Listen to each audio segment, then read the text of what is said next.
상당히 시장이 쉽지 않은 시장이에요. 쉽지 않은. 그렇게 이제 양극화가 되는 거고 2차 전지가 지금은 대세예요. 당분간 조금 더 진행될 수 있죠. 그런데 이 하반기로 가면 갈수록 나빠질 이유가 없어요. 장담을 하건데 그렇게 하셔서 큰 돈 절대로 못 벌어요.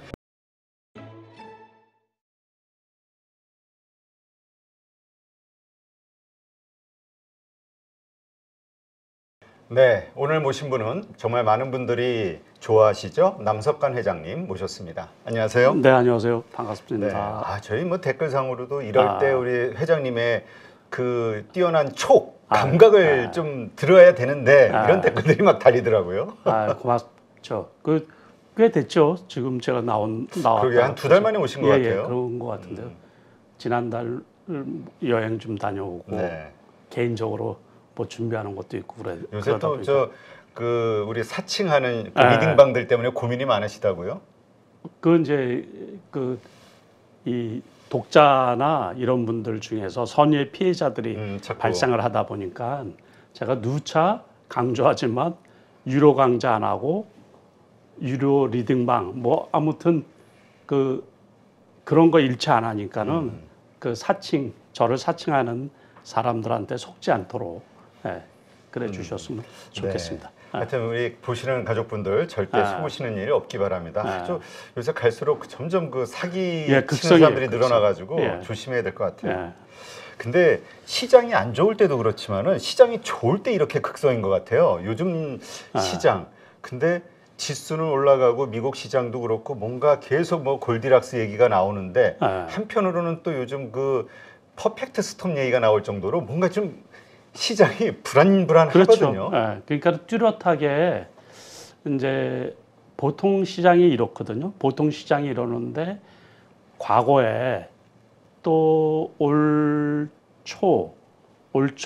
봄, 올 한 2월 달 같이 2차 전지가 올라가면 따라서 그냥 줄줄이 2차 전지 관련 주식이 막 폭등을 한다든가 그런 장이 아니라서 그런 거예요.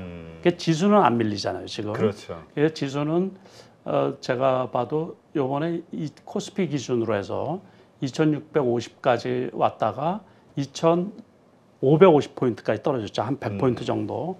그래서 단기적으로는 제가 한 2550이 바닥 정도 되고 2500까지는 안 가고 그 정도 조정을 받고서 다시 올라갈 거라고 예상을 했는데 그러다가 지난번에 또 이제 급등을 한번 시세를 보여주고 또 며칠 떨어지고 그러다 거기에다가 문제가 뭐냐면 개별주 종목으로 들어가면 변동성이 너무 큰 거예요. 개별 종목 변동성이. 그래서 트레이딩 하시는 분들도 제대로 트레이딩 하기가 수익 내기가 쉽지가 않거든요. 난이도가 참 큰 거죠. 이게. 큰 거죠. 되게 큰 거죠. 저 같은 경우야 원체 제가 트레이딩에 자신이 있는데 그럼에도 불구하고 수익 내기가 보통 쉽지가 않은 그런 장이거든요. 그러니까는 방금 전에 2차 전지 이제 말씀을 드렸지만 2차 전지도 다 같이 2차 전지라고 해서 올라가는 게 아니고 말 많은 에코프로라든가 포스코 퓨처엠, 포스코 홀딩스라든가 뭐 이런 식으로 이제 덩치가 큰 사이즈인데 개별 종목처럼 그런 게 급등을 하는 추세고 나머지들은 오히려 별 볼 일 없잖아요. 그러니까는 원래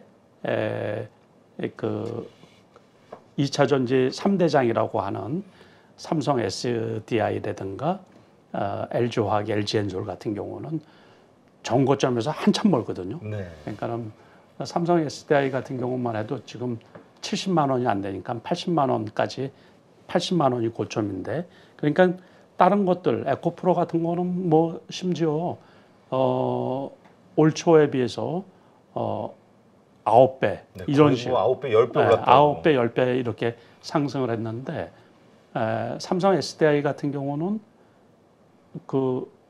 좋은 회사임에도 불구하고 60만 원에서 지금 68만 원대 하고 있으니까는 10% 조금 올랐나요? 10%? 그러니까는 그렇게 이제 이 종목이 집중화가 되어 있는 거예요. 집중화가. 그리고 그 2월, 3월 달에 같이 급등했었던 종목들, 소위 무늬만 2차 전지라고 했던 그 개별성이 있는 종목들은 여러 가지 사유가 있겠지만 다 어떻게 보면 그 슬럼화되어 있죠. 이게 우리가 전문 용어로는 표류한다고 그러거든요. 그러니까 그러다 보니까 투자자 입장에서는 양극화가 되어 있는 거예요. 네. 다시 말해서 그런 종목을 담은 투자자들은 장이 좋고 수익이 나 있는 상태고, 그렇죠. 그렇지 않은 투자자들 입장, 그러니까는 심지어 이제 일부 섹터 같은 경우는 코로나 이후에 그 지수가 꽤 많이 회복이 됐잖아요. 네. 그러니까는 그런데 그 혜택을 전혀 못 받고 오히려 역행하는 거죠. 지수가 게임주 같은 섹터나 뭐 이런 쪽에서는. 그래서 상당히 시장이 쉽지 않은 시장이에요. 그렇게 이제 양극화가 되어 있는 거고, 미국장 같은 경우는 나스닥 같은 경우 지금 14,000포인트가 넘었단 말이에요. 네. 그러니까 연초에 1,200포인트 정도까지, S&P 500 지수 같은 경우도 그 3,700포인트, 800포인트가 저점이거든요. 근데 지금 4,500포인트대까지 와 있거든요. 그래서 그러니까 스물럭스물럭하고 올라가는데, 미국장도 마찬가지예요. 나스닥 같은 경우도 주로 상승세를 이끄는 쪽은 엔비디아, 테슬라 아시다시피 테슬라나 이런 쪽하고 큰 사이즈 빅테크 업종이죠. 애플하고 메타, 또 넷플릭스 같은 경우도 상당히 많이 올라갔거든요. 거의 저점 대비 뭐 배 이상 올라갔죠. 전부 다. 그렇게 하다 보니까 지수는 좋은데 거기에서도 역시 마찬가지예요. 루시드나 리비안 같이 이류주들 있잖아요. 네. 그런 경우들은 완전히 오히려 그냥 그 고점 대비해서 거의 70%, 80% 마이너스거든요. 그 시장하고 우리 시장하고 거의 비슷해요. 그래서 일반 투자자들이 느끼는 게 체감도가 확 다르다는 얘기죠. 네. 아까 말씀드린. 그래서 지금 많은 분들이 고민이에요. 네. 왜냐하면 진짜 그 말씀하신 뭐 에코프로라든가 뭐 포스코 퓨처미라든가 잘 나가는 요새 소위 이런 주식들을 없으면은 너무 지금 막 소외감이 느껴지니까 지금이라도 담아야 돼? 그러니까 지금 이렇게 막 폭등을 했는데도 불구하고 아직도 멀었다고 또 생각하는 분들이 많으니까 지금이라도 저 사람들 말이 맞는 건가? 담아야 되는 건가? 이게 이제 고민인 거라. 예. 주식 투자를 이제 오래 해왔잖아요. 그러니까 네. 별의별 일을 다 겪었죠. 그래서 그렇게 그냥 그 우리가 쏠림 현상이라고 얘기를 해도 되고, 또 전문 용어로는 따로 부르는 얘기가 있어요. 그러니까는 다시 말해서 못 사면 자기만 그 주식을 못 담고 있으면 자기만 소외된 거죠. 그래서 우리가 여기가 여의도 한복판이잖아요. 그렇죠. 여기 대표적인 그 건물. 그런데 보통 여기에서 저는 그때 유행하는 종목들을 엄청 많이 들어왔잖아요. 그러니까 수십 년 동안. 그래서 사람들을 많이 만나요. 어떤 사람들은 뭐 과거에, 지금은 다 사그러든 종목이지만 그 종목을 자식한테 물려주겠다고 하신 분들이 저한테 엄청 많은 종목들이 있어요. 그런데 그 종목이 그 말씀하실 때, 그 말씀하실 때쯤 되면 꼭지예요. 거의 대부분. 그래서 우리가 그 이제 투자는 투자자 본인의 판단이에요. 그래서 제가 어떤 특정 종목을 가지고서 더 간다, 덜 간다, 뭐 그런 말씀을 드리기가 상당히 어렵거든요. 그런데 투자자 판단 하에 이제 결정할 문제죠. 그러니까 우리가 그 주식 투자를 할 때 항상 저 같은 경우 기준으로 삼는 게 그거예요. 더 올라갈 여력이 없으면 매도를 하는 거고, 제가 판단하기에 이제 그만큼 이 정도면 됐어. 이 정도면 됐어. 그러면 이제 그런 판단이 들면 아주 소량만 놔두고서는 이제 매도를 하고, 보통 이 정도 떨어졌으면 이제 더 떨어질 일이 거의 없을 거야. 그러면 매수를 하기 시작을 하거든요. 보통은 그렇게 해요. 그래야지 이제 자산이 커지죠. 그렇지 않고서 보통은 이제 특정 종목에 이렇게 담그고 있다 보면 이 올라가는데 이제 한계가 있죠. 그 자산이 커지는데 네. 그러니까는 그거는 이제 투자자 본인 판단에 맡겨서 그게 에코프로가 뭐 다 아시다시피 10만 원에서 지금 100만 원이 넘었단 말이에요. 그렇죠. 그러니까 이제 그 이후는 우리가 판단을 해야지 될 때가 있고 신의 영역이라고 할 때가 있어요. 네. 그러니까는 수익을 이 정도 내줬으면은 이제 저 같은 경우는 이제 보통은 어느 정도 수익 실현을 하거든요. 네. 보통은 수익 실현을 하고 과거에 이렇게 대시세를 낸 종목들이 여러 개 있었죠. 그러니까는 잘 아시다시피 옛날에 SK텔레콤 있잖아요. 그게 한국이동통신이라고 해서 상장이 됐는데 그때는 액면가가 5천 원짜리였어요. 지금은 회사 분할이 되고 막 그랬는데 제가 그게 모든 사람이 휴대폰을 갖는 시대가 되면 500만 원이 된다 그랬거든요. 네. 그때 액면가 5천 원짜리 상장돼 가지고서 한 3만 원 정도 했었거든요. 네. 그러고서 제가 5천 원, 500만 원일 때 500만 원일 때가 언제냐면 1999년도예요. 아, 그래요? 그러니까 그때 500만 원일 때 제가 거래를 했어요. 네. 실질적으로.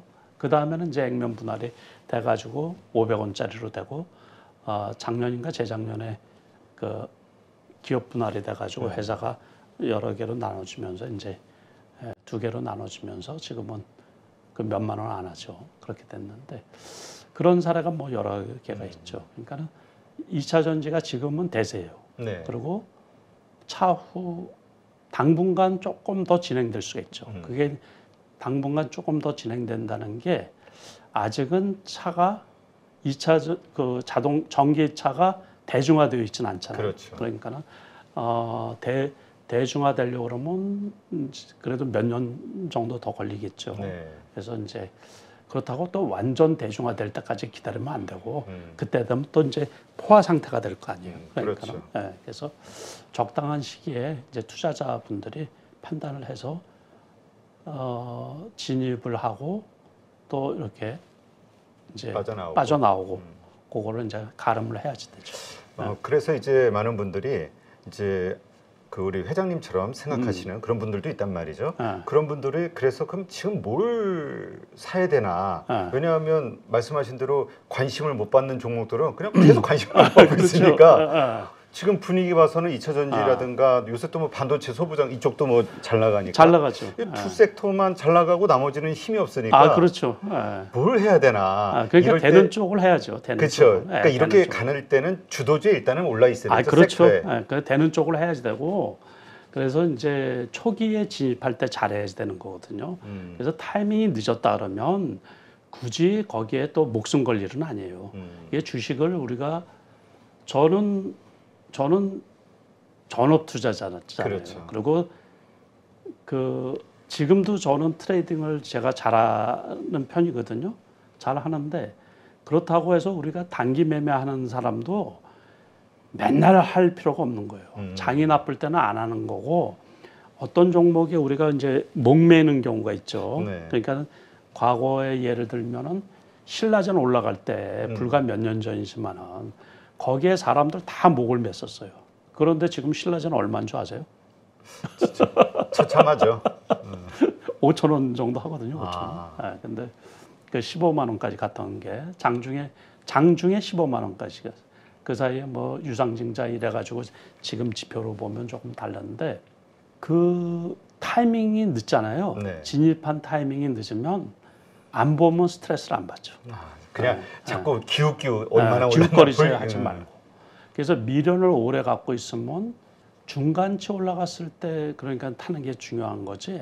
미련을 그래서 우리 종목에 관한 그 격언이라 그럴까 주식 격언에 그런 말이 있거든요. 종목하고 결혼하지 말라고. 그래서 너무 그 종목에 얽매이다 보면 저는 이제 그 투자하는 자산이 일반 투자자분들보다는 금액적으로 좀 크잖아요. 네. 그러다 보니까는 어떤 종목으로 돈을 벌었느냐 그게 중요하지 않거든요. 전체적으로 제 자산이 늘었느냐 줄었느냐 그게 중요한 거죠. 총액 내 계좌가 뿌냐 안 뿌냐지. 그게 중요한 거죠. 이 종목을 가지고 얼마 벌었냐 이게 아니죠. 그게 중요한 게 전혀 아니에요. 그래서 이제 모든 투자자분들이 나중에 중요한 건 그거예요. 제가 과거에 우리가 저는 이제 전업 투자자니까 네. 월말 정산도 하고 연말 정산도 하고 그러거든요. 그러니까 연초에 수익이 잘 나요. 보통. 네. 월초에. 월초.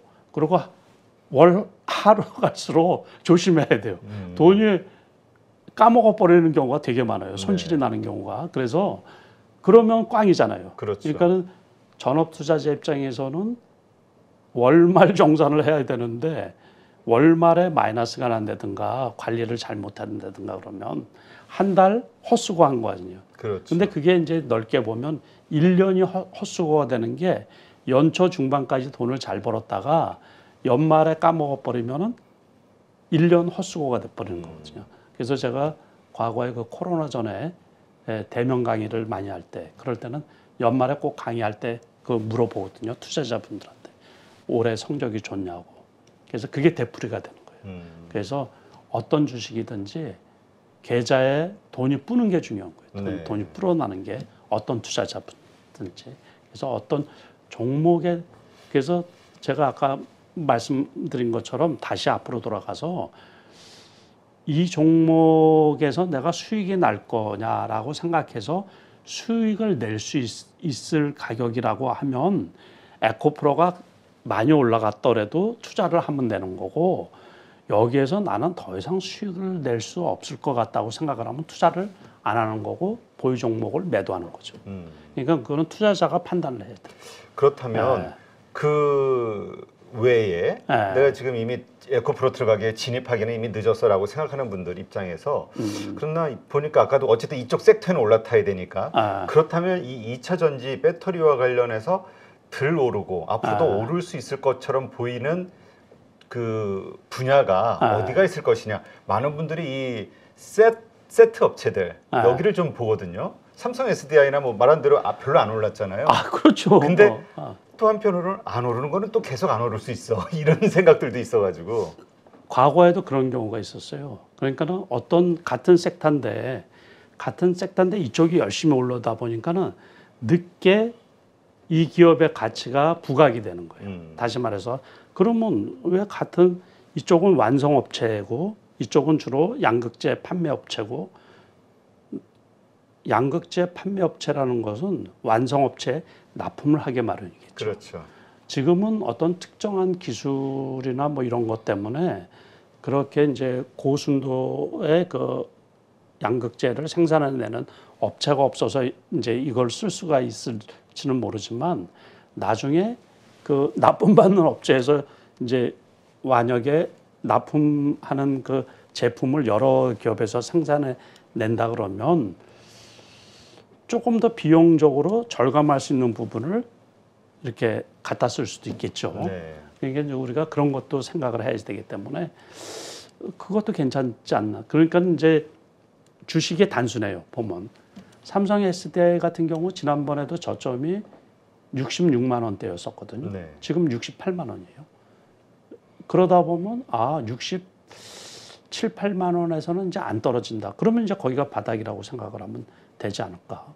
지난번 그렇게 생각을 하거든요. 지난번 출연하셨을 때도 삼성 SDI를 사실 탑픽 좋아하시는 종목으로 그렇죠. 생각하셨는데 그 생각은 아직 변함이 없으신가요? 지금 그것도 상황에서? 괜찮아요. 그래서 저는 이제 제가 원래 2차 전지가 다음에 올라갈 탑픽으로 삼았던 섹터인 거는 제가 그 이제 저 인터뷰 해놓은 거 이렇게 찾아보시면 알겠지만 작년 11월 달부터 제가 주간동하고 인터뷰할 때마다 했던 섹터가 2차 전지였거든요. 네. 근데 종목을 제가 잘못 선택을 한 거죠. 아. 저는 이제 삼성 SDI를 제일 좋게 봐가지고 그래서 그때 이제 60만 원, 60만 원이면 무조건 산다고 사라고 그래서 그러니까 수익은 많이 난 거예요. 저는 저 60만 원일 때 올 초 1월 4일 날 5일 날 60만 원 하고 그랬었거든요.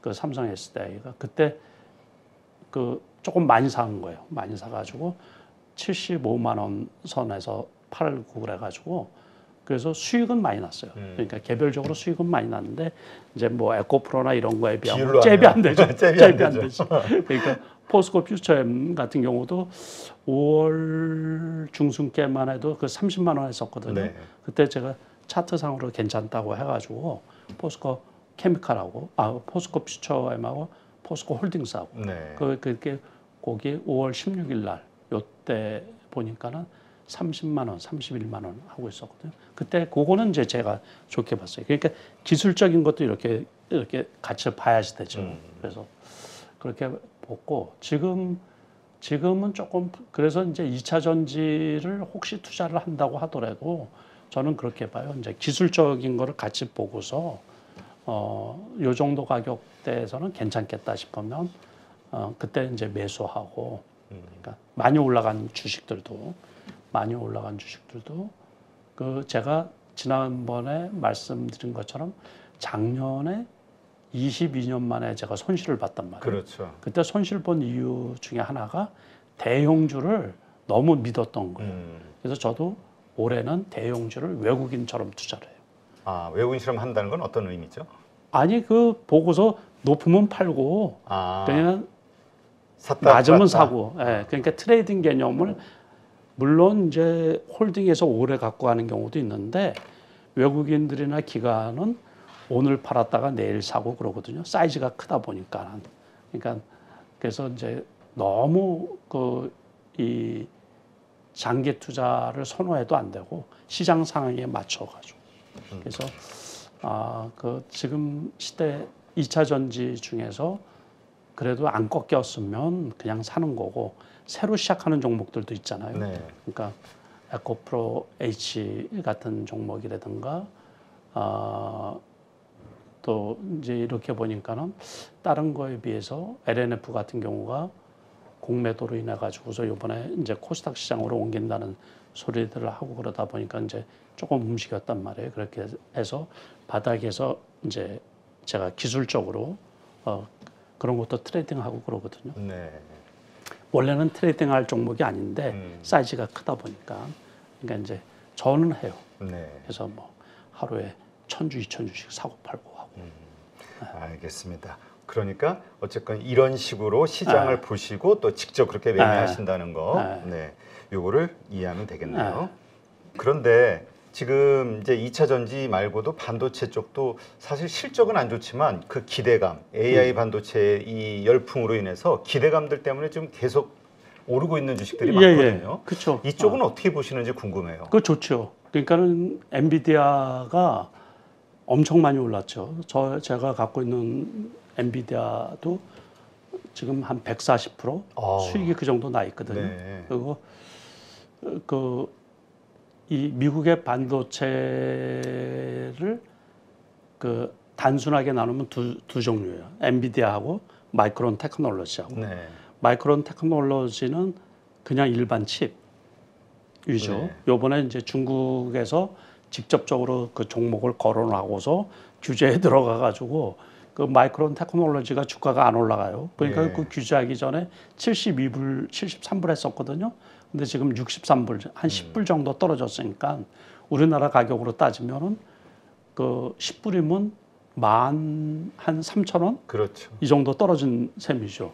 제가 그 마이크론 테크놀로지를 제일 많이 갖고 있어가지고. 속쓰리시겠네. 네, 속쓰리죠. 그런데 이제 저는 그냥 긍정적으로 보고 있는 거예요. 그래서 그 마이크론 테크놀로지가 그래서 이제 삼성전자가 잘 못 가는 거예요. 삼성전자가 이 마이크론 테크놀로지가 한 70불 이상 가야지 삼성전자가 75,000원 이상 올라갈 수가 있는 건데 그 마이크론 테크놀로지가 재작년 고점은 95불 정도 되거든요. 그 정도 되면 이제 삼성전자가 한 8만 원 이상 올라갈 수 있지 않을까 그렇게 생각을 하는 거예요. 그거하고 반대로 이제 엔비디아 같은 경우는 원래 CPU 말고 GPU 있잖아요. 네. 그게 제일 많이 이제 필요한 거고, 앞으로 챗GPT처럼 AI가 생활 곳곳에 이제 스며들다 보니까 칩이 더 많이 소모가 되죠. 그래서 연초인가 언제 제가 나와서 말씀을 한번 드렸던 것 같은데 원래는 이제 우리나라 반도체에 이 칩 만드는 반도체 네. 기업들 중에서 한미 반도체가 가장 유사하다고 우리가 알고 있는 거거든요. 근데 그 1분기 실적이 나빠가지고 네. 그때 2만 원 초반까지 떨어졌었던 거예요. 네. 1분기 실적 발표를 하고서 그러면서 요번에 이제 급등을 했던 거죠. 결국에 그거하고 이수페타시스 같은 경우 이수페타시스는 너무 많이 올랐죠. 그렇죠. 그러니까 10,000원에서 지금 40,000원 넘다가 지금 조정을 보이고 있는데 원래는 이런 데 나와서 특정 종목을 언급을 하면 안 되거든요. 그러니까 지나간 종목이고 그렇죠. 그러니까는 참고로만 여러분들이 매수하고 그러면 안 돼요. 그러니까는 이미 잘 많이 올랐다. 많이 올라와서 조심해서 하셔야 돼서 가급적이면은 종목 언급을 특히 개별 종목 뭐 삼성전자 같은 거야 뭐 괜찮죠. 대기업 그러니까 대형주들은 뭐 상관이 없는데 괜찮죠. 그런데 그렇지 않은 종목들은 언급을 될 수 있으면 안 하려고 그러거든요. 그러니까 저 어떤 빌미가 될 수도 있고 그리고 또 그 공부 안 하시는 분들은 그냥 누가 어떤 좋다 그러면 시도 때도 없이 그거 매수하고 그런 경우가 옛날에 제가 10년 전 훨씬 전에 방송에서 한번 얘기를 했더니 그 종목이 5배 이상 올랐어요. 5배. 그래서 이거 진짜 조심해야 되는구나 싶어가지고 그 다음에 이제 오른 다음에 사시는 분들이 손해 보면 그렇죠. 누구 탓 할 수가 있거든요. 또 유사 투자 아까도 말씀드렸지만 사칭하는 사람들도 많이 있고 그러기 때문에 그런 거지. 남석관 회장이 추천한 초특급 대박 호재를 가득 안고 있는 A주. 그래서 그런 거에 현혹되시면 절대로 안 됩니다. 이게 제가 한 말씀 이렇게 덧붙이고 싶은 게 평생 이제 한 평생 살았잖아요. 한 평생 이렇게 살고서 보니까는 누구 하나 제가 내 돈 불리는데 도움이 되는 사람은 한 명도 없더라고요. 단 한 명도. 그러니까는 여러분들 자산을 절대로 누가 이렇게 불려주지 않습니다. 그러니까는 거기에 현혹되지 않으시기를 부탁드립니다. 네. 일단 자기만의 공부를 해서 투자 원칙, 그렇죠. 그다음에 알고 투자하는 거, 이런 것들이 필요한데 요즘은 뭐 사실 누가 좋다 하면은 그냥 바로 쏠림 현상이 좀 강하다 보니까 조금 심하죠. 그러면 이 반도체도 이미 많이 오른 그런 종목들 말고 덜 오른 종목 가운데에서 그러니까 소부장 같은 데 보면 아직 안 올라간 분야들도 있잖아요. 그렇죠. 그런 데를 찾는 게 맞는 건가요? 이 반도체라는 큰 섹터 안에서? 그것도 쉽지 않아요. 그러니까 원래 지금은 이제 2차 전지도 그렇고 이 소부장 그 반도체 쪽도 그렇고 장비주들이 좀 일부 올라가는 종목들이 있거든요. 몇 개. 그러니까 편중되어 있다는 얘기죠. 그게 제일 어려운 거예요. 그러니까는 그 편중된 거를 그래서 조금 많이 공부를 하셔야 돼요. 많이 훑어보시고서 어떤 종목이 좋은데 일단은 이제 저점에서 못 샀잖아요. 그러면은 트레이딩 개념으로 접근하는 게 제일 좋아요. 그러니까 직장 생활 하시는 분이나 이런 분들은 대응하기가 되게 어렵겠죠. 그러니까는 예를 들어서 이제 어떤 특정 종목이 경고 종목에 들어가고 그러면 제가 이제 그 경고 종목 해당하는 종목 투자하는 방법 이것도 유튜브에서 가끔 한 번씩 이렇게 말씀을 드릴 때가 있거든요. 그러니까는 그런 것들을 제가 이제 유료 강좌 이런 걸 절대 안 하니까는 그러니까는 나중에 기회 되시고 그러면 그 책을 통해 가지고 이렇게 보세요. 책이 제일 좋으세요. 여러분들 그 책 기껏 해봤자 거기에 다 나오니까 그 2만 원도 안 되고 그런 거 그 두고서 평생 이렇게 볼 수가 있으니까는 차분하게 이렇게 보시면서 그래서 경고 먹은 종목들인데 이제 많이 올라가서 경고 조치를 당한 거죠. 동훈아나텍 같은 경우는 경고 달고도 엄청 올라간 거예요. 그러니까요. 10,000 원에서부터 요번에 이제 오늘 거래 정지를 당했을 정도니까는 4만 원 지금 후반대까지 그 혈당 그거 하나 가지고서 그러니까는 그런 종목들을 잡아야죠. 그런 종목. 앞으로 그런 종목 잡으세요. 그런 종목들. 저도 반성을 많이 하고 있는데 그래서 이제 제가 이참에 이제 말씀 나온 김에 올 가을에 책이 하나 나올 거거든요. 아, 그래요? 그래서 이제 그런 거를 캐치하고서 매수할 수 있는 방법 그런 거를 조금 자세히 기술을 해놓은 책이니까는 그게 제일 싸죠. 제일 싸고 제일 저렴하고 그 네. 책값은 제가 다 기부하고 있습니다. 아, 그러니까는 네. 저는 그런 데서 영리를 취하지를 절대로 않거든요. 그러니까 일반인 대상으로 해서 영업행위를 절대로 안 해요. 그러니까 여기에 나오는 것도 전부 다 제가 알고 있는 지식을 그 투자에 도움이 그렇죠. 됐으면 하는 그 바람으로 해서 나오는 거거든요. 네. 맞아요. 지금 네. 우리 남석권 회장님은 제가 모든 출연자분들은 뭐 크진 않지만 다 출연료를 드리지만 우리 남석권 회장님은 국구 사양하시면서 이거는 재능 기부 차원에서 하신다. 이걸 강조하시니까 네, 하여튼 그런 유료 강좌 뭐 이런 건 절대 없다는 것 이해하시고 하여튼 기대가 되는데 앞으로 나올 책 거기에 담겨 있는 우리 투자법 네, 회장님의 어쨌건 지금 시점에서 이 반도체 그러니까 이것도 그냥 무조건 이 반도체 섹터 안에 들어간다고 해서 아직 안 올랐으니까 들어올랐으니까 사기는 아직은 좀 부담스럽다. 예, 그거가 어려운 게 이 아까 말씀드린 것처럼 그냥 횡보하는 경우가 많아요. 그래서 여러분들이 수고스럽지만 그 우리 이제 HTS에 보면 그 테마라고 있잖아요. 테마. 네. 테마 분류한 것 중에서 반도체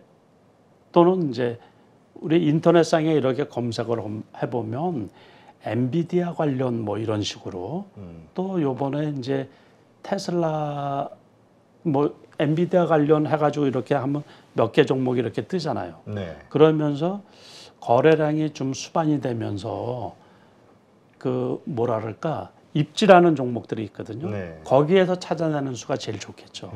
그러니까 여러 개 종목 중에서 안 올라가는 종목은 전혀 안 올라가거든요. 장비업종도 마찬가지고 말씀드린 것처럼 2차 전지 장비업종들도 안 올라가는 쪽은 되게 안 올라가요. 그렇죠. 그러니까 특정한 세력들이 이제 매수세가 특히 이제 기관 같은 데서 매수세가 생기면서 그게 파급이 되면서 이제 매수세가 유입이 되는 경우가 많이 있거든요. 그러니까는 그런 쪽을 좀 그 공부를 상대적으로 많이 해야 되죠.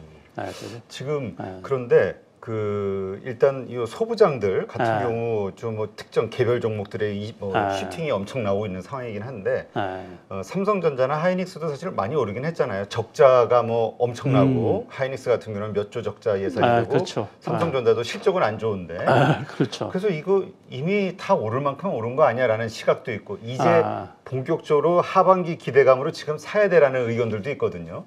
그 사야죠. 근데 하이닉스 같은 거 보면은 지금 11만 원이 넘 거의 12만 원 그렇죠. 가까우니까. 네. 그것도 그래요. 그것도 지금 말씀하신 것처럼 9만 원대 있다가 꽤 올라왔어요. 그래프를 보면은. 그런데 이 하반기로 가면 갈수록 나빠질 이유가 없어요. 전체적으로 보면 원래는 이제 우리가 연초에만 해도 하반기 증권회사들 중에서 제가 그 모니터링을 다 해놓은 것들이 있거든요. 일부 증권사는 뭐 하반기 지수가 2250 거기를 예측을 한 기업들도 몇 개 회사가 있었거든요. 그러니까는 영 예측을 못한 거죠.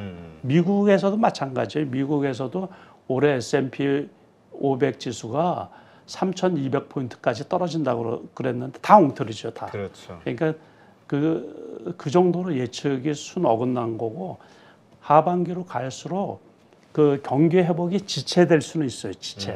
지체될 수는 있는데 지금 중국이 경제 사정이 되게 안 좋거든요. 그 회복이 잘 안 된다고요. 그 내수고 뭐고 간에 고용이고 다 회복이 안 되는데 거기 홍콩 H 증시 보면은 6,300포인트대에서 머물러 있는 거예요. 더 이상 추가 하락이 없고 시진핑 산여님 해가지고 처음 이렇게 나왔을 때는 그 S&P 500 지수 저기 홍콩 H 증시가 5,000포인트였어요. 그게 7,700포인트까지 올라갔다가 그 경기가 둔화되고 그러면서 지금 6,200~300포인트인데 제가 보기에는 추가로 더 안 떨어질 것 같아요. 그래서 이제 중국 경기 부양책을 계속해서 쓰고 있거든요. 근데 거기도 그 성장성이 이제 한계에 다다른 거죠. 그렇지만은 제가 보기에는 그 전체적으로 전 세계적으로 지금 금리 인상이 어느 정도 종료가 되고 그 경기 회복이 제대로 기업 실적이 좋은 그 기업 실적도 편향되어 있는 거죠. 네. 좋은 쪽만 좋으니까. 그래서 그러는데 어쨌든 그 반도체 수요는 늘어날 수밖에 없잖아요. 그래서 제가 보기에 이제 그 마이크론 테크놀로지도 감산을 하고 우리나라 삼성전자도 감산을 하고 이래서 D램 값이 조금씩 이제 상승하는 편이거든요. 그래서 하반기에는 어느 정도 이렇게 회복이 되면 그 지수가 조금 더 올라갈 수 있지 않을까 이렇게 보고 있고, 그래서 이미 많이 올라간 주식들도 있고 이제 그런데 투자자들이 거기에서 중요한 게 지금은 종목 장세가 조금 가미가 되어 있지만 종목의 그 사이즈를 보면 기관이나 외국인이 건드리는 종목 위주로 올라가는 거예요. 그 차이가 있는 거거든요. 네. 그래서 그냥 단순히 저가고 옛날에 어떤 테마로 해가지고 같이 올라갔던 그런 종목들은 시장에서 철저히 배제가 되고 있으니까 가격대가 웬만한 가격대, 그러고서 기관 외국인이 주로 매수하는 종목의 그 이제 섹터주들 그런 쪽을 매수를 해야지 좀 수익이 나지 않을까. 네. 제가 생각할 때 지금 시장 분위기가 좀 그런 편이에요. 네. 지금 그 삼성전자도 그렇고요, 하이닉스도 그렇고, 근데 뭐 사실 삼성전자가 더 심하긴 한데 외국인의 매수세가 어마어마한 것 같아요. 최근에만 해도 뭐 몇 조를 샀네 이런 얘기들이 나오니까. 근데 이거 반대로 개인은 계속 팔고 있거든요. 이 현상, 이게 개인이 시간이 지나면 이제 결과가 나오겠지만 지금 이렇게 물량을 싸게 주면 안 된다라고 부르짖는 그런 분들도 있긴 하거든요. 근데 이제 그게 일반 개인들 입장에서 제가 이제 대표님한테 질문을 하고 싶은 게 만약에 투자금이 1억이에요. 네. 삼성전자에 투자하겠어요? 안 하죠. 안 하죠. 저 한 주는 그렇지. 실제로 저는 한 주는 가지고 있어요. 그렇죠. 그럴 수는 있는데 항상 이렇게 동향을 보기 위해서. 그래서 제가 드리는 말씀은 그거예요. 그러니까는 주로 일반 투자자분들 투자금이 그렇게 많지 않은, 제가 10억 미만인 분들은 삼성전자 투자해서 돈 못 벌어요. 제가 말씀드리고 싶은 게 그거예요. 그러니까 이제 뭐 노후에 배당받고 막 이러느라고 투자 대상으로 삼을 수 있는 있는데 일반 투자자분들 5억, 10억 가지고서 범위 내에서 삼성전자 그거 몇 주나 사겠어요. 그럼 만주 사면 엄청나죠. 7억이죠. 그렇죠. 지금 7만 1,000원이니까. 7만 1,000원이니까. 삼성전자도 그래프로 보면은 7만 3천 원이면 꼭지예요. 단기적으로. 그리고 7만 원이면 단기적으로 바닥이고. 박스권 매매로 봐야 박스권 된다. 매매. 그런 식으로 움직이고 있어요, 지금. 이게 미국에서 말씀드린 것처럼 마이크론 테크놀로지가 급반등을 한다든가 그러면은 이제 같이 올라갈 거로 제가 보거든요.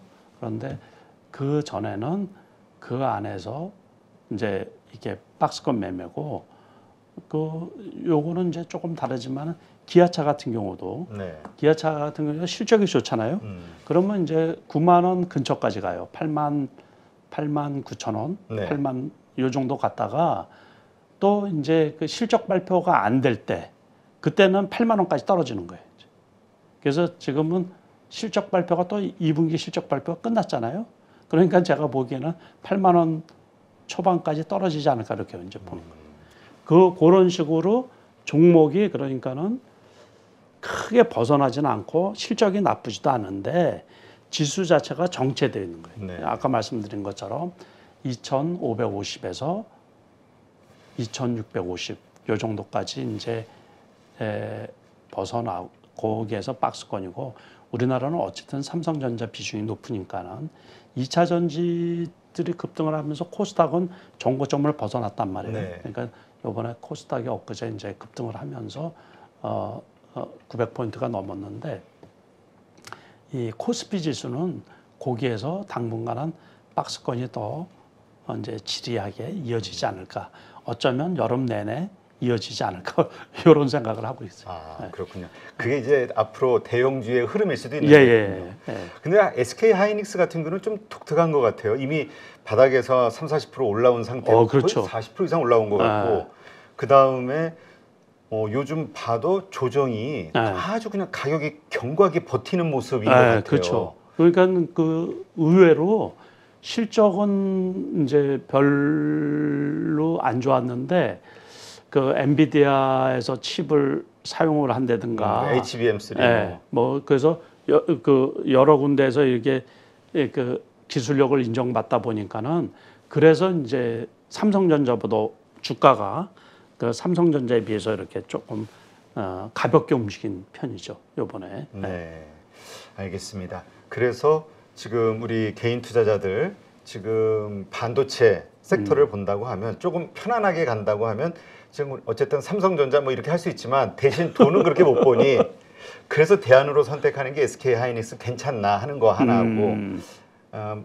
만약에 삼성전자나 SK 하이닉스 같은 대형주가 아닌 중소형주에서 선택을 한다면 공정으로 우리 회장님은 어디 쪽을 보시는지 뭐 전공 요새 후공정은 날라갔고 전공정은 아직 안 날라갔냐 같지 않냐 이런 의견들도 있긴 하거든요.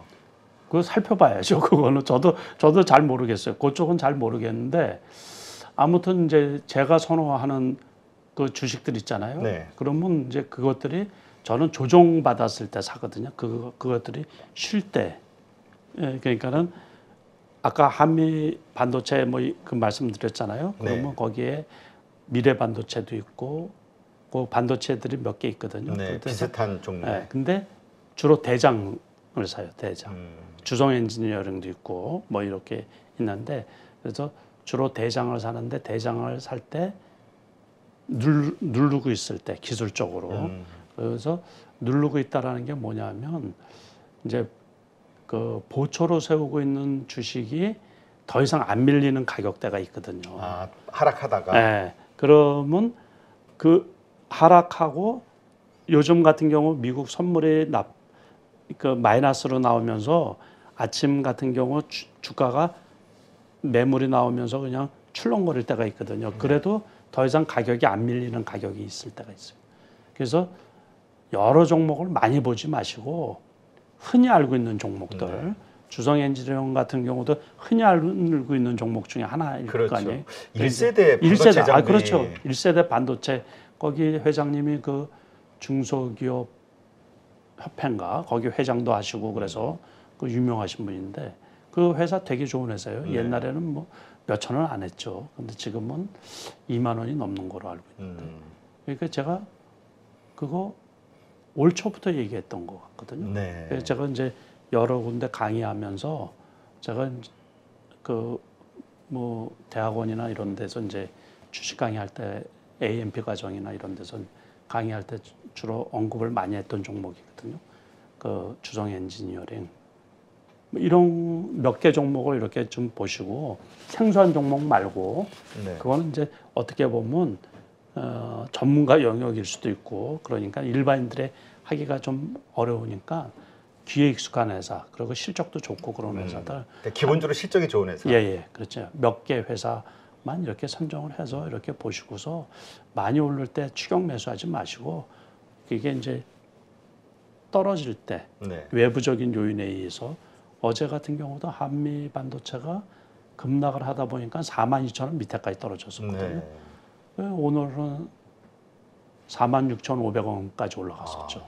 그러니까는 그런 거 앞으로 저 회사가 괜찮아질 건데라는 그런 그 반드시 좋아지거든요.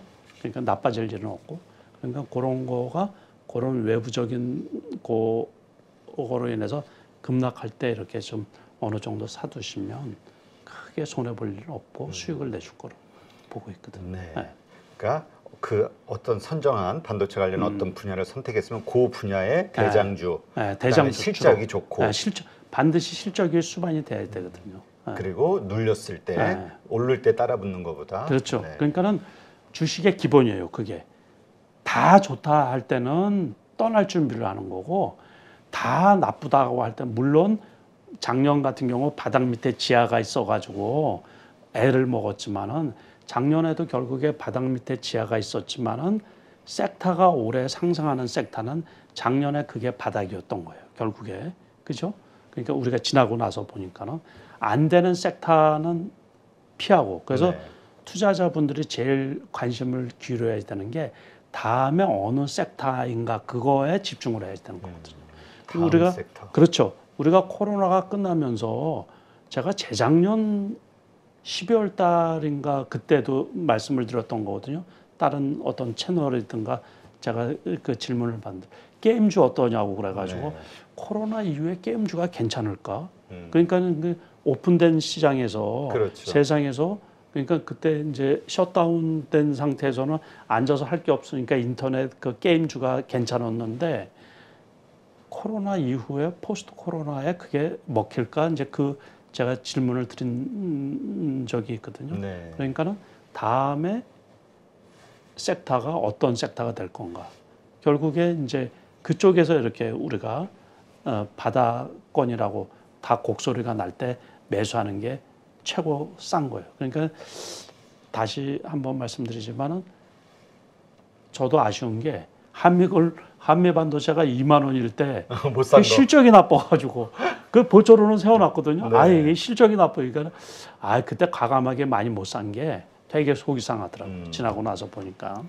그러니까 불과 얼마 전인데. 앞으로 좋아질게요. 그게 이거 다음 섹터하고도 연결되겠네요. 그렇죠. 네. 그래서 그렇게 매칭을 시키면 투자하면서 돈을 웬만해서 잃는 경우가 없거든요. 네. 그러니까는 이제 조금 손해를 보는 경우는 있죠. 이게 우리가 바닥일 때 사면은 버팅길 수가 있어요. 높을 때 사면은 조정을 받는다고 떨어지면 불안해가지고 못 갖고 있거든요. 네. 그래서 그 항상 저점에 사는 게 상당히 중요하죠. 네, 알겠습니다.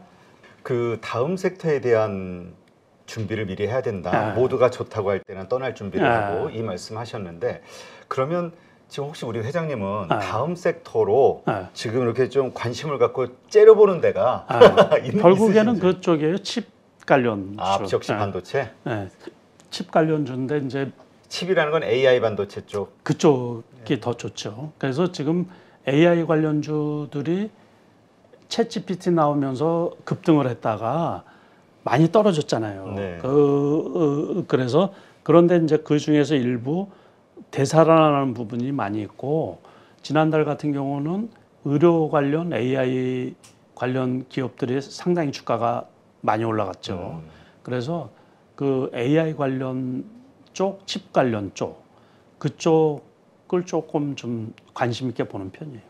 전체적으로 보면. 전체적으로. 네. 네. 그러고서 이제 차후에 이슈가 뭐가 있을까? 테슬라 하는데 테슬라가 사이버 트럭을 나오죠. 이번에 나오죠. 그래서 대기 매수 주문이 지금 150만 대 그 얘기가 나오거든요. 그래서 투자자분들이 지금은 그 사이버 트럭 관련 주식들이 전혀 안 움직였어요. 그래서 그것도 좀 관심을 좀 가져주시고 그 미리 매수하는 건 좋은데 또 흐를 수도 있어요. 그러니까는 미리 매수하실 때는 소량만. 그러니까 보초병 세우듯이. 소량만. 그래서 인터넷에 검색을 하시면 그 종목들이 몇 개 이렇게 뜨는데 아직은 입질이 없더라고요. 그 말씀하신 이제 다음 이슈 이렇게 생각해 보면은 테슬라가 그래도 항상 중심에 있는 것 중심 같아요. 있죠. 사이버 트럭도 그렇고 사실 또 슈퍼컴퓨터 도조가 나오면서 그렇죠. 자율주행과 관련된 또 뭔가 바람이 불 것 같은 생각도 들고요. 근데 자율주행에 관한 제가 이게 여담이지만 벌써 몇 년 전에 방송 프로를 10%를 찍었거든요. 그러면서 제가 공부를 다 했어요. 그래요? 그래서 우리나라 이제 아쉬운 게 자율주행은 원래 자율주행이 5단계까지가 있거든요. 그렇죠. 지금이 이제 한 3단계 정도 이렇게 되는데 뭐 LG전자 같은 경우는 전장 산업에 이렇게 진출을 하고 그러는데 이 자율주행을 완성하는 큰 업체가 없어요. 전부 다 납품, 부분적으로 거기에 들어가는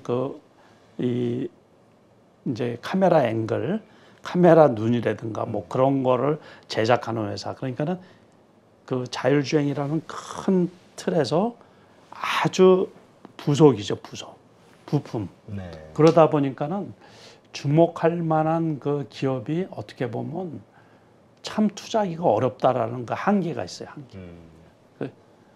그러니까는 자율주행이 대세긴 대세고 앞으로 가는 길인데 거기서 어떤 기업이 수혜를 받느냐 하는 거는 어떻게 보면 투자하기가 되게 어려운 거예요. 네. 조사를 하다 보면.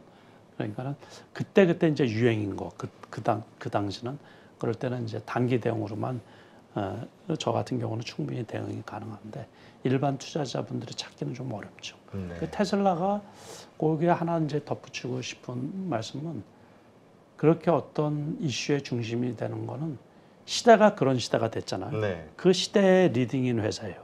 그래서 하나를 더 이렇게 말씀드리고 싶은 건 삼성전자가 주가가 100배 올랐어요. 네. 언제부터 언제까지 100배냐 하면 1997년 IMF 때 있죠. 아, 최악의 순간. 네. 그때 기준으로 해가지고 그때 액면가 5,000원짜리가 35,000원 정도 했거든요. 네.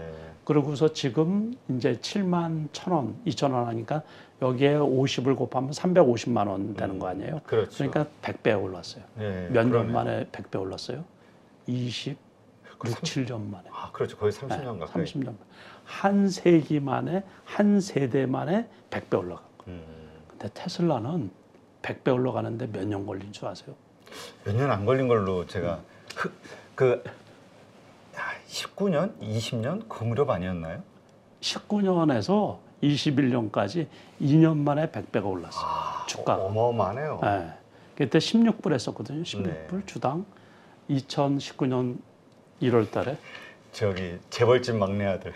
그래서 바로 19년으로 가고 싶습니다. 아, 그렇죠. 그래서 딱 사놓고. 제가 땅을 치는 게 그때 10억 원어치만 사놨으면 1,000억이 되는 거예요. 1,000억. 그러니까. 네? 그때 뭐 10억이 아니라 10억보다 훨씬 큰 돈 갖고 있었는데. 야, 이거 참 이거 우리가 결론을 알면 얼마나 이게 투자가 쉬울까요? 그러다 보니까는 그 일론 머스크가 세계 최고 부자가 된 거고, 네. 그러다 보니까 매니아들도 많이 생긴 거고, 그러다 보니까 지금 세상의 중심 기업이 된 거고. 네. 그러니까 테슬라를 빼고서 얘기할 수가 없는 거죠. 네. 근데 지금은 만약에 환산을 하면 네. 액면 문화를 2번 했잖아요. 그렇죠. 5대1, 3대1. 그래서 역으로 환산하면 지금 290불 정도 하거든요. 주당 280불, 290불 왔다 갔다 하는데 걷다 15를 곱해야 돼요. 그러면 3,000불이 넘는다는 얘기예요. 아, 엄청나네요. 그러면 2019년도에서 제가 10억을 그냥 눈먼 돈이라고 해서 딱 박아놨으면 지금 한 3,000억 되지 않아요. 회장님, 우리 그 계산하기 전에 그 계산할 시간에 그런 주식을 한번 찾아보죠. 그러니까는 이제 이게 세기에 한 번 생긴 그러니까 거죠. 이건 정말 기적 같은 거죠. 기적 같은 거죠. 그러니까 시대가 그렇게 이렇게 이제 급격하게 바꿔졌다는 거예요. 네. 그러니까 우리가 전기차 얘기는 나온 지가 10년이 넘었잖아요. 10년 전에 그래서 1차, 2차 전지주들이 과거에 급등을 했었거든요. 근데 요번에 급등을 한 거는 그것들은 다 죽었고 그때 1차 이제 2차 전지주 관련주라고 해가지고 그랬던 것들은 다 사그러졌고 새로운 2차 전지주가 대장이 된 것처럼 앞으로 또 새로운 시대에 투자자들은 이제 그런 걸 기대를 하죠. 네. 그래서 다음에 제가 이제 하직하기 전에 아마 세상에 그런 큰 변화가 올 수 있지 않을까. 올까 안 올까? 이 자율주행 그러니까 AI 관련해서 그럴 수도 있죠. 뭔가 있을 것 같다는 이야기를 하시는 분들이 늘긴 하던데요. 그럴 수도 있죠. 그러니까는 우리가 그 로봇도 되게 오래됐어요. 로봇도. 근데 1세대 로봇들은 다 죽어버리고 지금은 조금 더 진화된 AI 관련 로봇 해가지고서 이제 인공지능 로봇 그래서 새로 나온 거죠. 그러니까는 앞으로도 또 그런 식으로 뭐가 나오겠죠 이제. 그러니까 투자자들은 이제 그런 기대심이지. 지금 그렇죠. 대표님처럼 그런 내가 이제 다음에 나올 거는 다음에 내가 그걸 놓치지 않으리라. 그렇죠. 그래서 이제 그런 것들을 맞아. 이런 기대감들이 모여서 시장 투자 심리가 형성되고 그렇죠. 그 기술주들이 지금 튀는 거겠죠. 그렇죠. 그래서 죽을 것 같고 뭐 먹고 살기 힘들고 그러더라도 또 그런 희망을 갖고 또 투자자들은 또 이게 어떻게 보면 희망 고문일 수는 있는데 그래도 그런 희망을 갖고서 내가 다음에 이제 저런 그 이슈로 인해서 몇 배씩 올라가는 주식은 다음에 놓치지 않겠다. 그렇게 반성도 하면서 그러면서 이제 주식 공부를 하는 거죠. 네. 그리고 또 그런 기회가 반드시 투자자분들, 특히 우리 머니톡 보는 이 구독자분들은 그런 행운이 꼭 찾아갈 거라고 생각을 합니다. 근데 이 기회도 네. 그걸 알아보는 사람이 그렇죠. 딱 잡아야. 네. 그래서 꾸준히 공부하라. 공부하자. 꾸준히 공부하고 그거를 실천하면 그런 기회가 꼭 올 거라고 생각을 해요. 네. 그 회장님이 가끔 이렇게 좀 공부 좀 많이 하셔가지고 찾으셔가지고 감으로 뛰어나신 감으로 좀 찾아서 알려주시면 저희가 편하게 좀 먹고 예, 그러도록 하겠습니다. 네. 근데 정말 우리 투자자의 자세와 관련해서 다시 한번 좀 말씀을 좀 드리고 싶은 게 지금 상황이 시장이 참 좋잖아요. 좋다 괜찮죠. 보니까 물론 이제 좋은 쪽, 안 좋은 쪽은 안 좋겠지만 분위기가 이렇게 되다 보니까 뭐 레버리지 쓰는 분도 있겠지만 그거 아니더라도 100% 풀베팅 가지고 있는 돈 하시는 분들이 많이 있거든요. 그러니까 잠깐의 변동성에도 막 공포 갑자기 다가오기도 하고 그래서 예전에 자주 말씀하셨던 시장이 좋아도 현금 비중은 20% 30% 이상 가지고 있어야 된다. 이 말씀이 떠올라서 지금 시장에서도 마찬가지인가요? 그렇죠. 그거는 이제 때에 따라서는 주식 투자가 어렵거든요. 근데 제 말씀 잠깐 드리면 그거 중요해요. 그러니까는 언제 바뀔지 모르고 특히 개별주 투자는 리스크가 항상 따라다니거든요. 저도 처음에 돈이 없었으니까 한 계좌로 했죠. 근데 한 계좌로 하면서 왜 계좌를 2개를 늘릴 생각을 하냐면 사고 나서 보니까 좋은 종목이 또 보인단 말이에요. 그래서 계좌가 하나가 더 있어야 되겠구나. 그러고서 이제 리스크 차원에서도 그 원칙 중에 하나가 2계좌를 같은 종목에 절대로 안 사거든요. 그래서 한 종목을 잘못되는 경우 한 종목에서 그래도 희망을 갖고 있어야죠. 이제 그래서 그랬는데 보통은 이제 한 계좌로 하다 보면은 다 사게 되죠. 다. 그리고 주식 투자를 이렇게 하게 되면 좋은 종목이 계속 보이는 거예요. 그러니까 자꾸 종목이 늘어나고 돈이 자꾸 늘어나요. 그게 이제 망하는 지름길이 되는 거죠. 그래서 종목을 너무 많이 벌리지 말고 보통은 이제 개인 투자자들 같은 경우는 제가 돈이 아무리 크더라도 돈이 이제 큰 단위로 하시는 분들이 있거든요. 뭐 100억 이상씩 하시는 분들이 있는데 5만 가지 종류가 다 있어요. 그래서 절대로 돈이 안 불어요. 그런 분들은 큰 종목 갖고 대응을 하시는 거예요. 큰 종목. 큰 종목 갖고서 그 몇만 주씩 사면 되는 거죠. 근데 그렇게 크지 않은 돈을 하시는 분들도 다이소라는 별명을 지을 정도로 스스로 방송 보면서 이 사람이 이거 좋다는 건 솔깃하거든. 그러면서 사다 보니까 뭐 30개주가 넘었다, 50개가 됐다. 절대로 큰 돈이 안 돼요. 제가 장담을 하건데 그렇게 하셔서 큰 돈 절대로 못 벌어요. 우리가 한 1억 정도 가지고 투자한다고 하면 몇 종목 정도가 적당하다고 보세요, 개인하게? 저는 그걸 제가 대회에 나가서 수상한 적이 여러 번 있다 그랬잖아요. 그 질문을 많이 받아요. 아니 1억 가지고서 뭐 몇 종목을 사냐고. 한 종목 사지. 그렇게 생각해요? 그럼요. 그런 1억 가지고서는 한 2종목 이상을 사본 적이 없어요. 그리고 2종목 이상 사가지고 돈 벌어본 적도 없고. 그래서 무조건 한 종목 가지고 될 종목에 저는 개인적으로 웬만한 신용이 되면 웬만한 종목을 신용으로 다 이렇게 해놓거든요. 그러니까 한 종목을 사되 신용까지 되는 종목은 신용을 다 써요. 다른 레버리지는 제가 안 하는데 뭐 스탁론을 쓴다든가 뭐 그런 일은 없는데 그거 해본 적도 없고 그런데 신용을 쓸 수 있을 때는 신용을 다 써요. 시장이 그렇게 좀 상승할 때는 괜찮을 때는. 그래서 한 종목에 그러면은 1억짜리 계좌도 뭐 한 2억 원어치 산다든가 그럴 수가 있죠. 그래야지 이제 손해가 클 때는 크죠. 그러니까 그래서 집중을 해야 되는 거죠. 근데 그 선택한 한 종목이 오르면 수익이 크겠지만 반대로 이게 잘못될 경우에는 이게 그래서 이제 확률 게임이 들어가기 때문에 단기 매매하는 계좌는 반드시 수익이 나면 어떻게 한다고요? 돈을 뽑는다고. 수익금은? 네, 수익금은.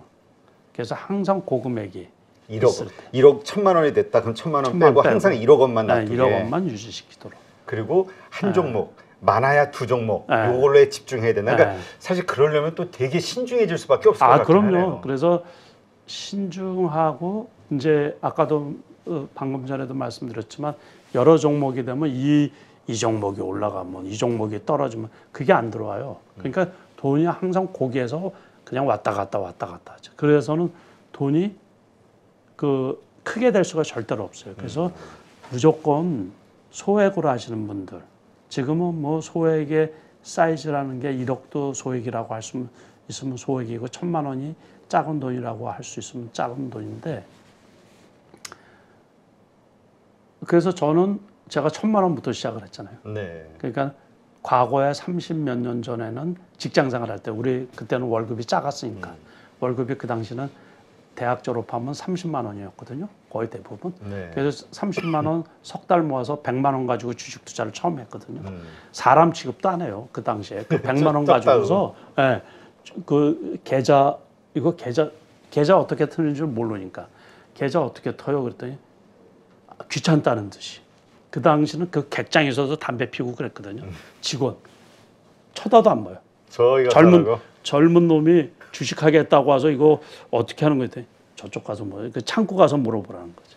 그래서 100만 원 가지고 시작을 해서 저는 주식하는 사람들이 웬만한 분이 지금은 저보다 많게 하는 분들이 적을 테니까는 일반 투자자분들 중에서는. 그러니까는 그분들이 얼마 했을 때 심리 상태나 이런 걸 다 알아요. 제가. 그렇죠. 그 작은 것부터 시작했으니까. 그래서 그 사람들이 어떤 식의 투자를 한다든가 아까 이제 뭐라 그럴까 그 집중 투자는 되게 중요한 거예요. 그런데 이제 리스크가 그만큼 크다는 거죠. 미수 몰빵을 하고 과거에는 지금은 이제 이 미수가 되면은 한 달간 그 신용을 못 쓰게 되어 있죠. 네. 전에는 이제 그런 규정이 없었어요. 그래서 미수 몰빵하고 그 다음에 또 신용 말고 그냥 미수로 충분히 살 수가 있었거든요. 그래서 그렇게 또 저도 그러니까 투자라는 방법은 다양하니까. 별 방법 논할 수 있는 주식 시장에서 논할 수 있는 투자 방법은 제가 다 했어요. 다 해봤어요. 그러니까는 그 워런트에서부터 선물 옵션부터 시작을 해가지고 별거 아무튼 다 해봤어요. 다. 그래서 할 수 있는 거는. 그래서 그분들의 심리 상태나 이런 거나 수익을 났을 때 어떻게 관리를 해야 되는 거나 그런 거는 제가 직접 다 겪어봤기 때문에 이제 말도 할 수 있는 거고 책도 낸 거고 강의도 하고 그런 거거든요. 그래서 그 수익이 단기 매매는 변동성이 크고 리스크가 크고 저 역시 계속해서 맞출 수가 없잖아요. 그렇죠. 그러기 때문에 이제 일정 부분 수익이 나면 빼고 그러는 거예요. 그러다가 보니까 나중에 이제 실력이 월등해지니까는 이제 안 빼도 되겠구나 싶으니까는 이제 그 계좌가 커지고 그러는 거죠. 이제. 그러니까 그 정도의 어떤 내공이 쌓이기 전까지는 수익이 나면 일단 빼고 그래서 항상 그렇죠. 원금을 유지하는. 그러니까 어떤 분들은 간혹 돈을 벌었어야지 이제 빼든가 말든가. 지금은 그런 분들도 있고. 원금을 유지하려면 계속 갖다 넣어야 되니까. 그러니까 그런 분들도 있고 그런데 그런 분들도 안타깝죠. 그렇죠. 그래서 저는 이제 주식 유튜브고 주식 방송이고 그러지만은 절대로 모든 분들이 주식을 하라는 건 아니에요. 주식 투자는 모든 분들이 다 할 수가 있지만은 이 스포츠도 자기에게 맞는 분야가 있잖아요. 이 투자도 자기 그 투자자 본인하고 맞느냐 안 맞느냐를 냉정하게 살펴봐야 되거든요. 그래서 주식 투자를 한 이래로 한 5년 내에 있잖아요. 돈을 제대로 벌어본 적이 없으면 그분은 안 맞는 분. 그래요. 그래서 그분은 안 하시는 게 좋아요. 근데 실력이 쌓이기 전에 아까 신용 이제 보통 신용 써가면서 하신다고 하니까 또 그걸 따라하시는 분들이 있을까봐 그거는 정말 실력이 위험한 거죠. 그러니까 이 변동성 보면 불안해서 못 견디잖아요. 불안하죠. 그래서 저는 거꾸로예요. 어떤 분들은 이제 레버리지를 써가지고 중장기 투자를 하잖아요. 그래서 저는 중장기로 갖고 갈 경우는 현금으로 해요. 무조건 레버리지 안 쓰고. 레버리지를 안 쓰고 그거 또 상환해야 된다든 중 그러면 또 담보 이게 주가가 떨어지면 담보 부족이라고 문자 오잖아요. 그러면 불편하거든요. 심리적으로 불안하면 주식이 잘 안 돼요. 그래서 중장기로 저도 투자를 해야 된다 그러면은 무조건 현금으로 사요. 네.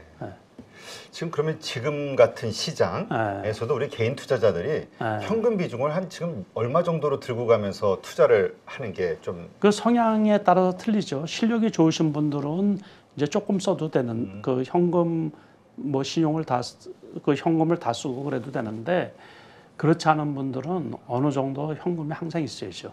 항상 현금은 그래서 저 같은 경우는 장이 나쁘면 50% 이상 갖고 있고 불안하고 장이 좋아도 한 30% 정도는 현금을 갖고 있는 게 좋죠. 그러니까 수익이 더디 나더라도 그 수익은 결국에 집중하고 타이밍이거든요. 그렇죠. 그래서 집중하고 타이밍만 잘 맞추면 짧은 기간에도 높은 수익 낼 수가 있고 1년 내내 해도 있잖아요. HTS 컴퓨터 앞에 앉아가지고 1년 내내 쉬지 않고 해도 수익도 안 날 때도 있고 그래요. 그래서 그 맨날 한다고 해가지고 좋은 수익 나는 거 절대로 아니거든요. 그래서 알겠습니다. 시장에 맞춰가지고 공부 열심히 하시고 기회 잘 보시고 그래서 좋은 수익 내시기를 바랍니다. 네, 알겠습니다.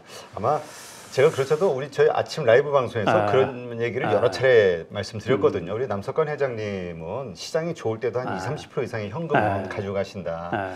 요즘 같이 많이 오른 것 같고 그 다음에 변동성이 심한 장세에서는 그래야 자기 원래 계획대로 버티더라도 버틸 수 있는 환경이 되는 거 아니겠냐. 한번 고민해보자. 오늘 나오시면 제가 질문을 드리겠다. 이렇게 말씀을 드렸는데 네, 역시 지금 시장에서도 현금 비중을 그렇게 가져가신다.